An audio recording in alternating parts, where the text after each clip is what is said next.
ایک اللہ والے تھے، ان کے پاس ایک بندہ گیا، کہنے لگا حضرت پریشان بہت ہوں، اور پریشانیاں بھی اتنی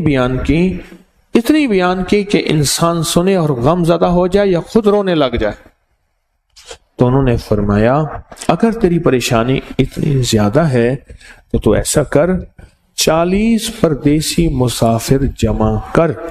اور ان کو بٹھا کے دعا کرا،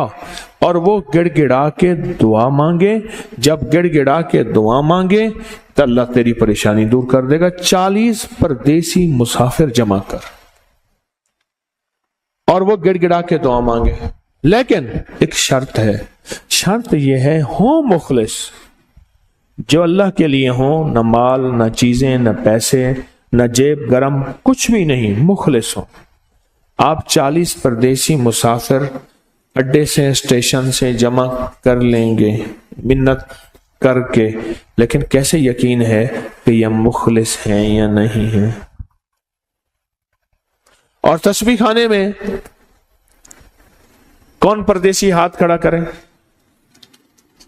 کئی 40 ہیں تو کئی 40 ہیں، یہ تو کئی 40 ہیں۔ یہ لاہور والوں کے ہر ہفتے کے مفتے لگے ہوئے ہیں۔ یہ پردیسیوں کو دعا کریں، پردیسیوں کو دعا کریں۔ یہ پردیسی آ کے مجھے بھی آپ کو بھی دعاؤں کی برکتیں، آمین کی برکتیں اور دعاؤں پہ قبولیت کی مہریں لگوا جاتے ہیں یہ پردیسی۔ میں 40 پردیسی جمع کر اور ہوں مخلص، پردیسی کے ساتھ اللہ کی مدد، پردیسی کے ساتھ اللہ کی رحمت، اور پردیسی کی دعا قبول، اور پردیسی کی دعا پہ فرشتوں کی آمین، اور پردیسی کی لغزشوں پہ اللہ کی درگزر، اللہ کا درگزر۔ فرمایا کہ 40 جمع کر پردیسی اور ان کو بٹھا پر ہوں مخلص۔ آپ سوچیں آج ہم بیٹھ کے 40,000 دفعہ سورۃ قل ھو اللہ پڑھیں گے اپنی مرادوں کے لیے، اپنی منت کے لیے، اپنی مشکلوں کے لیے، بے اولادیوں کی اولاد کے لیے، بے گھروں کے گھر کے لیے، بے دروں کے در کے لیے، بے سہاروں کے سہارے کے لیے، مریضوں کی شفا یابی کے لیے، جن کی جھولیاں ہری نہیں ان کو ہرا بھرا کرنے کے لیے،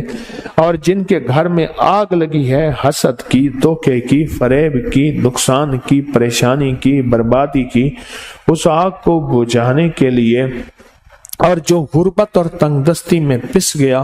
اس کو خوشحالی پہ لانے کے لیے، اور جو ولایت کا تاجدار بننا چاہتا ہے کہ اسے اللہ اس کے حبیب کے نور کو ملوانے کے لیے، اور جو چاہتا ہے کہ آنکھیں بند کروں اور جنت نظر آئے، جو چاہتا ہے دل کی دنیا آباد اور شاد ہو، یہ نعمت اس کو دلوانے کے لیے، اور جو یہ چاہتا ہے کہ اللہ کے خزانے سے اتنا ملے کہ در در کا بھکاری، فقیر، منگتا، محتاج نہ بنو، یہ خزانے اس کو اللہ کے خزانے سے ملیں، یہ دلوانے کے لیے یہ 40,000 دفعہ سورۃ اخلاص 11 جمعراتیں پڑھی جائے گی۔ ہر سال ہماری 11 جمعراتیں ہوتی ہیں، اور آپ کو مبارک ہو، اور آپ کو علم ہے کہ یہ سورۃ اخلاص کی جو جمعرات ہے اس میں ہم ابھی 40,000 مرتبہ بیٹھ کے سورۃ اخلاص پڑھیں گے، اور وہ 5-7 منٹ میں پڑھی جاتی ہے۔ اس کی وجہ یہ ہے بلکہ 40,000 دفعہ نہیں پڑھی جاتی، وہ لاکھوں دفعہ پڑھی جاتی ہے، لاکھوں سے بھی لاکھوں پڑھی۔ اس وقت یہ مجمع خواتین کا مجمع، پوری دنیا ہمارے اس وقت آن لائن بیٹھی ہے، کہیں صبح دوپہر شام، پوری دنیا ہماری اس اللہ کے فضل سے سن رہی ہے، اور کیا پتہ جنات بھی ہوں، اور یہ دنیا کی مخلوق ساری مل کے سورۃ قل ھو اللہ، سورۃ اخلاص پڑھے گی، اور سورۃ اخلاص پڑھتے ہی زندگی میں برکتوں اور خیروں کے فیصلے ہوں گے۔ اور فرمایا جو بندہ دل میں مراد چاہتا ہے، سنیں میں آپ سے پوچھوں گا بھی صحیح، صرف 2-3 افراد سے پوچھوں گا کہ پچھلے سال، ہر سال جو 11 جمعراتیں سورۃ اخلاص کی ہوتی ہیں، اس میں آپ کو کیا ملا؟ تب پوچھوں گا۔ فرمایا کہ جس کو کوئی مشکل ہو، پریشانی ہو، وہ مل بیٹھ کے 40,000 دفعہ سورت اخلاص قل هو اللہ پڑھ لیں، اکٹھے ہو کے۔ کچھ بندے ہوں مخلص بندے ہوں، وہ اکٹھے ہو کے سورت قل هو اللہ پڑھ لیں، سورت اخلاص پڑھ لیں اکٹھے ہو کے۔ اور یہ بزرگوں کا صدیوں پرانا آزمودہ عمل ہے کہ جب تھک جانا، جب مایوس ہو جانا،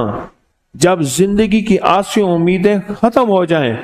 پھر مخلصین مل کے 40,000 دفعہ سورت قل هو اللہ